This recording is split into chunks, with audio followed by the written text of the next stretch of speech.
Sani Bonani Bazali. Hello, parents.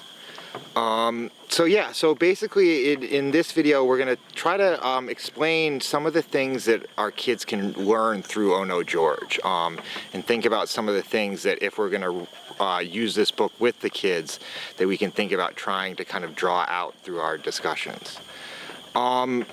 So I think the biggest thing that this book is valuable to for kids is kids are all dealing with temptation, and I think they often feel very ashamed or embarrassed about the fact that they're not always able to get everything right. So I think first and foremost it's really helpful that the kids see George not succeeding and then they see that being okay. Because yeah, you know, if we think about something like learning how to read, kids almost never get that right in the beginning. You know, they start with basically getting it wrong and then they work their way up to getting it right. So a big part of this stage of childhood is kind of that frustration of constantly trying to do the right thing but not always having either the skills or, in the case of George, the self-control to be able to achieve it. So another really important thing that happens in this story that I think is really valuable is the fact that Chris Houghton chose to include the quote from Epictetus. So, you know, again, it's a very intellectual person to bring in for a book targeted at 5-year-olds. And I think it shows the amount of kind of respect that we should have when we're dealing with kids and their creativity and their ability to figure things out. They're young and they don't have a big picture of the world, and they're not going to be able to handle fancy vocabulary. But they can handle those types of big ideas. You know, everything that Epictetus explores in that quotation, Chris Houghton has drawn out through the story.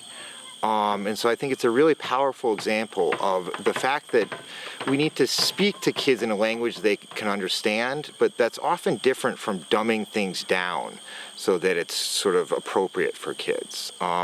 Yeah, I think what Chris Houghton does so well is, yeah, he brings that intelligence out of the kids.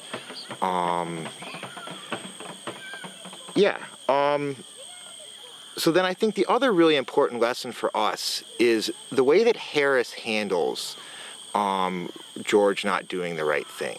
He doesn't shout at him, he doesn't belittle him. He fully understands that George is a dog. You know, I have quite a similar life experience. It was my birthday once, and so we had dinner and then everyone went outside for a second and we came back in and my dog Riza had eaten basically the entire cake. And we did sort of get mad at Riza, but we mostly got mad at ourselves because we left a dog in a house with a cake. So we weren't really that shocked that Riza behaved that way. So yeah, so I think we need to have a kind of a similar attitude towards our children. It needs to be okay for kids to make mistakes, and we need to not, you know, allow those things and say that those things are acceptable, but we also need to be careful of not humiliating or, yeah, making the kids feel that because they've made a mistake, they're somehow not good enough. Yeah, and you know, again, often we do this without realizing we're doing it, and we do it with very good intentions. So yeah, like we've done a lot of work as Thanda with a organization called WordsWorks, and they have a course for basically parents on how to prepare your kids for the kind of foundations they're going to need for reading. And one of the things that WordsWorks stresses a huge amount in this Every Word Counts program is the importance of basically encouraging your child even if they get something wrong. So, you know, they use the example of, you know, if a kid points at a dog and says, "Look at that horsey," instead of saying, "No, that's not a horsey, it's a dog," you can say something like, "Wow, that is a nice dog. Look at that dog. Do you see any other dogs?" So you've corrected the child, but then you haven't told the child that they're wrong. So they get the new information, but they don't have to deal with kind of the humiliation of the failure. And yeah, so I think Harris gives us a really good example of how we can use this in discipline.